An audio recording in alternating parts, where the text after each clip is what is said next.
ఆవిడ చూపు ఎక్కడ పడుతుందో అక్కడ పడిన ఉత్తర క్షణంలో ఇక అలా ఇలా ఉండదు, ఇక ఐశ్వర్యం.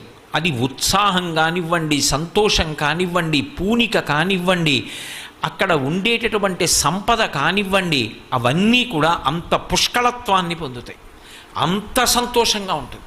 అందుకే ఆవిడ చూపులలోంచే అంతటి అనుగ్రహ ప్రసరణం చేసింది. అందుకే ఐశ్వర్యం ఎక్కడి నుంచి ఇస్తుంది అంటే ఆమె యొక్క చేతిలోంచి ఇస్తుంది అని చెప్పడం సాధ్యం కాదు.